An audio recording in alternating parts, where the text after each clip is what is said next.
नमस्कार दोस्तों। आज के हमारे इस वीडियो में हम आपके लिए करवा चौथ की पौराणिक कहानी लेकर आए हैं। अगर आपको ये कहानी पसंद आए तो नीचे कमेंट बॉक्स में जय करवा माता की अवश्य लिखें। तो आइए सुनते हैं करवा चौथ की कहानी। एक समय की बात है, एक साहूकार के 7 बेटे और एक बेटी थी। वो अपने सातों भाइयों की बहुत ही लाडली बहन थी। भाई बहन हमेशा एक साथ ही भोजन करते थे। जब उनकी बहन की शादी हो गई तब वह सातों भाई बहुत उदास रहने लगे।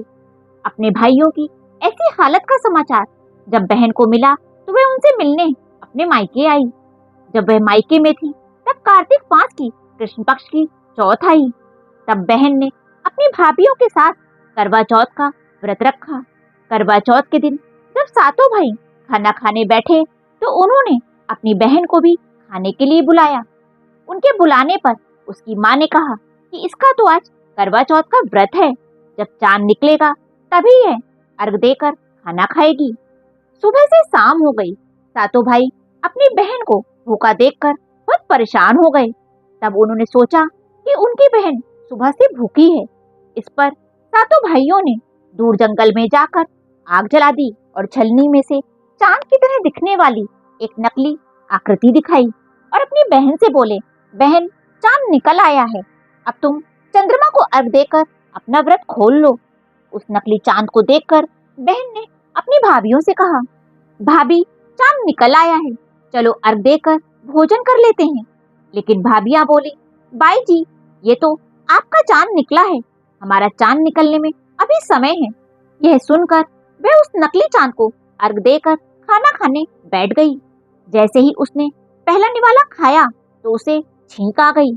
दूसरा निवाला खाते ही उसमें से बाल निकला और जैसे ही उसने तीसरा निवाला तोड़ा तो उसके ससुराल से बुलावा आ गया कि उसका पति बहुत बीमार है, तुरंत ससुराल पहुंचे। तब उसकी माँ उसे विदा करने के लिए संदूक में से कपड़े निकालने लगी। जैसे ही उसने संदूक खोला तो उसके हाथ में एक सफेद कपड़ा आया तो उसके मन में वहम हुआ और उसने दूसरा संदूक खोला तो उसमें से भी सफेद कपड़ा ही सामने आया। इस प्रकार से उसकी माँ ने 4 संदूक खोले। चारों संदूक में से काले सफेद कपड़े निकलने लगे। तब उसकी माँ ने जल्दी से उसे वही साड़ी पहनाकर भेज दिया और जाने से पहले उसके हाथ में एक सोने का सिक्का देकर बोली कि रास्ते में जो भी मिले उसके पैर छूती जाना और जो कोई भी तुम्हें सुहाग का आशीर्वाद दे उसे ये सिक्का दे देना और पल्ले में गांठ बांध लेना। वह बोली, ठीक है माँ। ऐसा कहकर वो अपने ससुराल की ओर चल दी। रास्ते में उसने बहुत सारे लोगों के पैर छुए। सबने उसे सुखी रहो खुश रहो का आशीर्वाद दिया, लेकिन किसी ने भी उसे सुहाग का आशीर्वाद नहीं दिया। जब वह अपने ससुराल के दरवाजे पर पहुंची तो वहां उसकी छोटी ननद बैठी थी। जब उसने अपनी ननद के पैर छुए तो ननद बोली, सौभाग्यवती हो, पुत्रवती हो और मेरे भाई का सुख देखने वाली हो। यह सुनते ही उसने वह सोने का सिक्का अपनी ननद को दे दिया और अपने पल्ले में गांठ बांध ली। अंदर पहुंची तो सास ने बैठने को पीढ़ा नहीं दिया और बोली कि ऊपर मरा पड़ा है, जाकर देख ले। वो अपने पति को साथ लेकर ऊपर की कोठरी में रहने लगी और अपने पति की सेवा करने लगी। उसकी छोटी ननद बची खुची रोटी खाने के लिए उसे दे जाती थी। थोड़े दिनों के बाद मंगसिर मास की चौथ आई और आवाज लगाने लगी, करवा ले लो, करवा ले लो।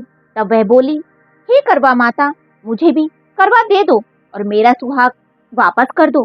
इस पर चौथ माता बोली, अगले महीने मेरी बड़ी बहन आएगी, वही तुम्हें सुहाग देगी। इस तरह से सारे महीनों की चौथ आती गई और सभी यही कहती कि मेरे से बड़ी चौथ आएगी, वही तुम्हें सुहाग देगी। कुछ दिनों के बाद अश्विन की चौथ आई और आवाज लगाई, करवा ले लो, करवा ले लो। तब वह बोली, हे चौथ माता, मुझे भी करवा दे दो और मेरा सुहाग वापस कर दो। तब चौथ माता बोली, बेटी तुझसे कार्तिक मास की करवा चौथ माता नाराज हैं, वो ही तेरा सुहाग लौटा सकती हैं। जब वो आए तो तू उनके पैरों में पड़ जाना और उनके पैर मत छोड़ना। उसके बाद कार्तिक मास की चौथ माता आई और बोली, करवा ले लो, करवा ले लो, भाइयों की प्यारी करवा ले लो, दिन में चांद उगाने वाली करवा ले लो, घनी भूखी करवा ले लो। तब साहूकार की बेटी ने चौथ माता के पैर पकड़ लिए और रोने लगी और बोली, हे चौथ माता, मेरा सुहाग अब आपके हाथ में है, आपको तो मुझे लौटाना ही पड़ेगा। तब चौथ माता बोली, पापनी, हत्यारिणी, मेरे पैर पकड़ के क्यों बैठी है? इस पर वह बोली कि मेरी बिगड़ी तो अब आप ही सुधारेंगी, आपको तो मुझे सुहाग देना ही पड़ेगा। इस पर चौथ माता राजी हो गई। चौथ माता ने उसे आंख से काजल, नाखूनों से मेहंदी और मांग से सिंदूर निकालकर छोटी उंगली से छींटा दिया और साथ ही करवा भी दिया। करवा लेकर साहूकार की बेटी ने व्रत रखा और उद्यापन भी किया। करवा चौथ व्रत के प्रभाव से उसका पति जीवित हो गया और कहने लगा, मैं तो बहुत सोया। तब उसकी पत्नी बोली, तुम सोए नहीं थे, 12 महीने से मैं तुम्हारी सेवा कर रही हूँ। यह तो कार्तिक मास की चौथ माता ने मुझे मेरा सुहाग वापस लौटाया है। उसके बाद दोनों पति पत्नी ने करवा चौथ का उद्यापन करके चंद्रमा को अर्घ दिया और व्रत खोला। खाना खाने के बाद वे दोनों चौपड़ खेलने लगे।